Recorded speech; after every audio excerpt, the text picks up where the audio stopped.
Thank you so much.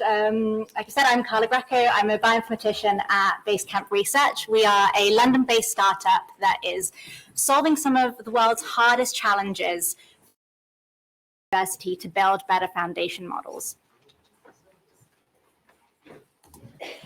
So we all know that AI is transforming biology. From biological foundation models that are being used for tasks that were previously thought to be computationally impossible, from protein structure prediction to generating novel enzymes, to even groups that are building AI agents with capabilities of a PhD student. AI is clear that we're in the AI era, and that AI is essentially changing how we evaluate, understand, and even engineer biology. However, AI models, particularly foundation models, are coming into a problem. Mainly, performance is becoming a problem in models, for example, protein language models. So on the left, we have a plot showing the performance of protein language models when it comes to a task of mutation prediction in proteins. And we can see that as the model gets bigger in size, the performance isn't actually increasing. And on the other side, we have a plot that shows that protein language models can actually inherit taxonomic biases from their training data, and that they're converging towards organisms that are really heavily prevalent in their training data. And this is essentially model organisms. And this really impacts the generalizability of foundation models, and means that they're not as good at doing tasks, particularly when it comes to rare organisms. And this is essentially due to the data that is currently available in sequencing databases. So while public sequencing databases are an incredible resource and they've impacted biology and increased our knowledge of organisms an immeasurable amount, there are actually some biases in sequencing databases, particularly that most organisms represented in sequencing databases are model organisms. So when you look at the SRA, actually 68% of the data just comes from 5 species, and that is mostly us, it's mostly humans. And I'm really glad that I had the presentation from Paul earlier showing the incredible work at Kew, because he highlighted actually just how little we know about the organisms in the world, and we've only sequenced less than 1% of species. And this is a problem for language models. The CTO at our company, Phil, he always says, imagine if you only trained ChatGPT on the works of Shakespeare. How useful would it be as a model? And not only is there taxonomic bias, but actually there's geographical biases too. So about 70% of the data in public sequencing databases only comes from 10 countries. And actually, when you look at training data sets that are used for models, although they all have different names, the databases that they're taking their data from are all actually the same. And while the SRA is growing exponentially, actually the useful databases that are being used to train models like UniProt are growing by less than 10% per year. So this is where Basecamp Research comes in. So we've built an independent database with full commercial access that is built on a supply chain that includes benefit sharing for our biodiversity partners from where we source our data. So if you actually want to go out and sample biodiversity, find out what's in the organisms that make up our world, you actually have to go out there and go collect samples. So Basecamp Research was started off the back of an expedition that was one of the first off-grid nanopore sequencing on a polar ice cap. And from there, we've traveled the world and collected samples from as many biodiversity hotspots as we could. And we've done this through our global biodiversity program. So we've sampled biomes, launched expeditions across 26 countries, including partnerships by which we give back to the organisms in the countries that we're working with through a royalty sharing program from any sequences in our database that are used commercially to access and benefit sharing. So we've already released, I think, 2 papers with our biodiversity partners where we've done deep sea sediment sequencing to looking at AMR in Antarctica. And if you're interested in our collaborations, we've got an article in the Financial Times on our current newest collaboration with Cameroon.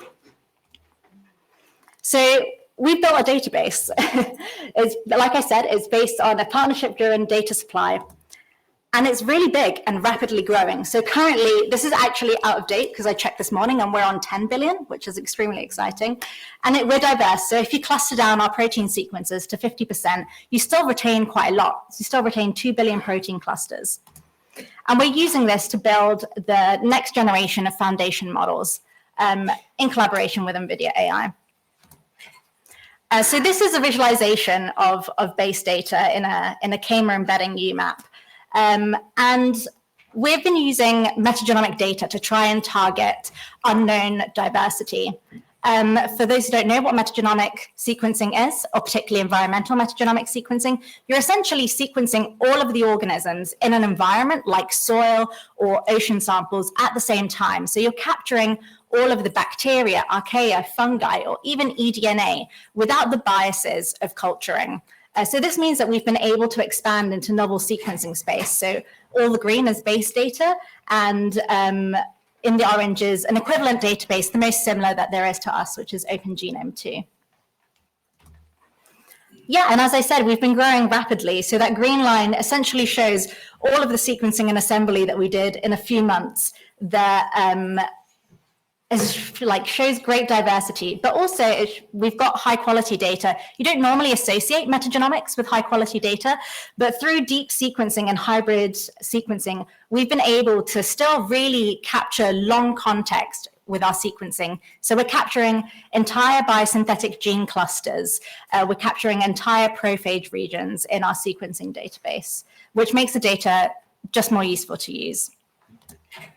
So now that I've talked about stats, what is actually in our data? So this tree shows us expanding some really, really interesting commercially valuable proteins. So this is a large serine recombinase that is used for insertion of large sections of DNA. And as you can see, we've really expanded into the protein space here.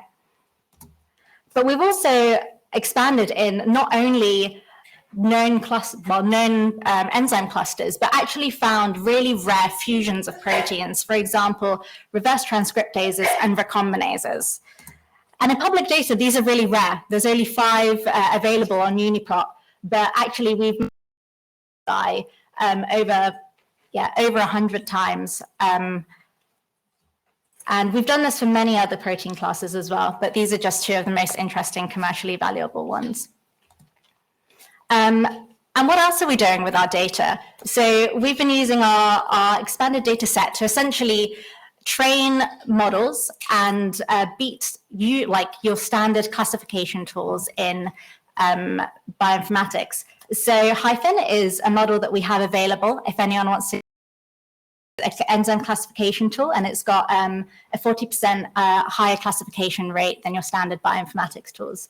We've also found that tools like AlphaFold 2 can be improved just by improving the diversity of sequences that you put in it. So we get 6 times more accurate protein structures in many underrepresented protein classes compared to AlphaFold.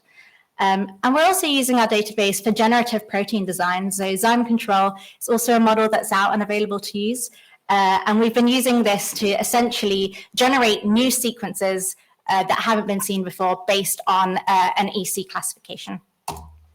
And I can talk about how in silico we see all of these and we generate all of these new proteins, but actually we can prove they work as well. So we have some wet lab results that show that not only are these sequences that we can generate with Zyme Control really different and novel compared to what's available in databases, but they also express, are soluble, and have activity.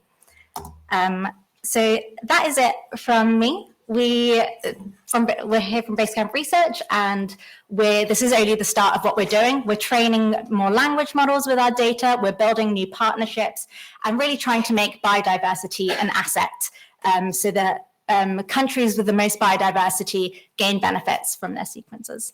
Thank you.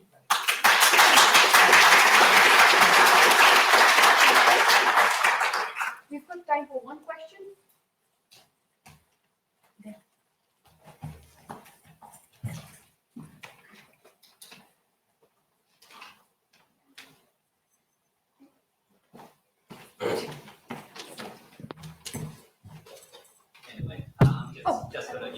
Just talk loud. Thank you. Thank you. In the beginning of your talk, you said AI is getting as smart as PhD students. So are you implying that people are trying to build? Oh, trying. Okay. They don't think they've done it quite yet. Okay.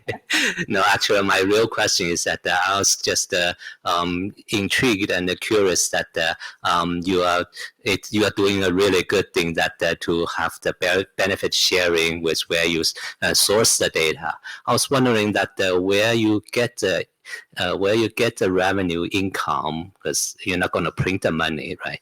Where you get the revenue income that to share with that. That's going to be really helpful for the other public databases that to learn from you.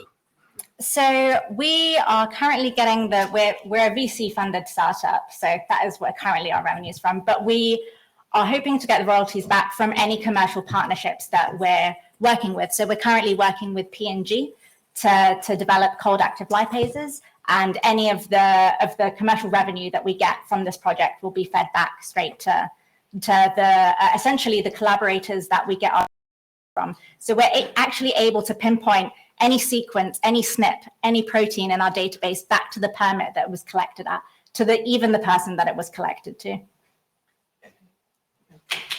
Thank you very much,